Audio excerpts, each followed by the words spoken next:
Good morning, children. I hope you all are fine. Open your computer IT Matrix book. Before beginning our chapter, I would like to ask you one question.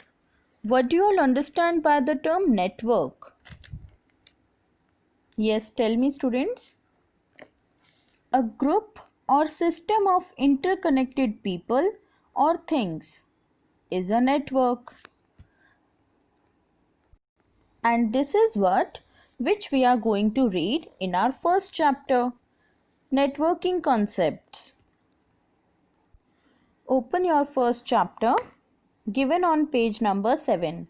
Networking concepts.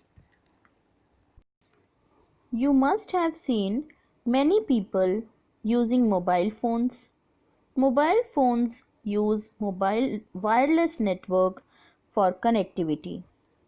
Networks help us to connect with each other via means through computers, phones, and so on. There are different types of networks such as social, professional, and electronic networks. In this chapter, you will learn about different types of computer networks. So students, just like a network, a computer has a network about which we are going to read in this chapter, that how mobile phones and any wireless network works.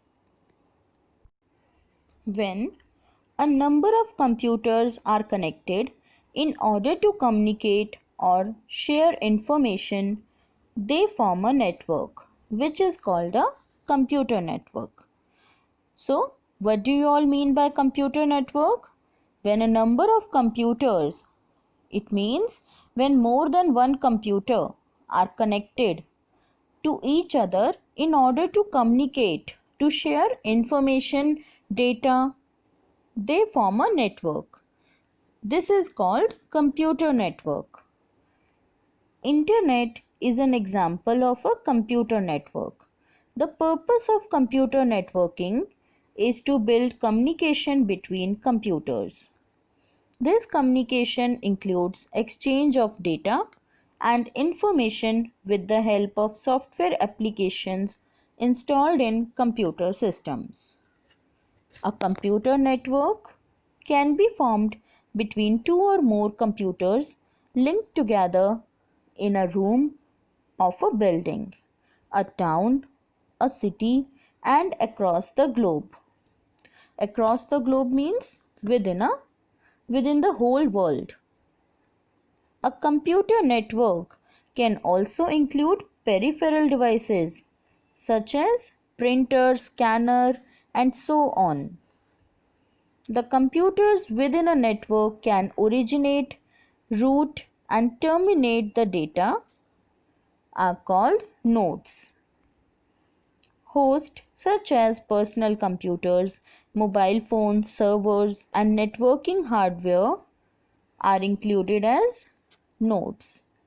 The interconnection of various nodes are wired or wireless media and through networking hardware. Every network has a control center which allows the different nodes to communicate. Now here we get to know that internet is an example of computer network, and we all do all of our networking in the computer with the help of internet only. So here we can understand that a network is of various types, but broadly a network can be of two types. Intranet. It refers to a network that is private to an organization. Intranet means this is a kind of network which is private, which is personal of an organization. And internet, this network is open to all. Anyone can connect to it. Internet is a very broad term. This kind of network is open to all. Anyone can get connected to it. Now, let's discuss this in detail. How can we distinguish between intranet and internet?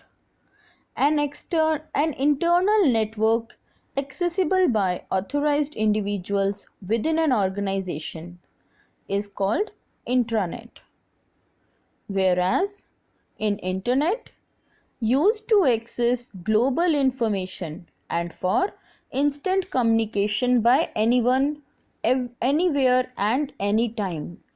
This is internet. In intranet connects with an organization. Intranets generally make company information accessible to employees and facilitate group activities, whereas internet connects and links to various organizations like business, government agencies, educational institutions and individuals. So this is how we can distinguish between intranet and internet. Now let's understand the advantages of networking. What are the benefits of networking? There are many advantages of computer networking, but some of them are cost effective. First one is cost effective.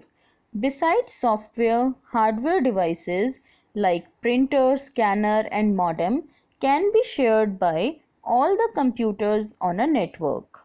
Thus, it saves a good amount of money by eliminating the need of buying additional hardware and software. It means that we do not need to install scanner, printer and modem for every computer system. We can install only one set of all these hardware and every computer system will share that only through the networking. Second one is backup. Suppose a computer in a network faces some technical issue or hardware failure. In this case, the work can be allocated to another computer in the same network. Networking helps to keep the data and information preserved by backups on a central location. It means backup means to restore or to have a backup in emergency when our data goes corrupt or any problem occurs in our computer. At that time, we can take backup of our required data and we can use it in the central location. Next one is communication tool. It is a convenient mode of communication for any organization which has branches of different locations. If any organization is having many branches at different locations, then they can have communication tool by which they don't need to remember all the passwords or whatever the required data. They can carry it and use the same modes of data through the networking.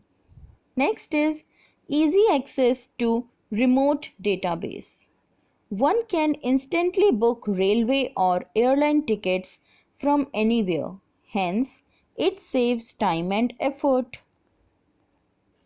Next is accelerates efficiency.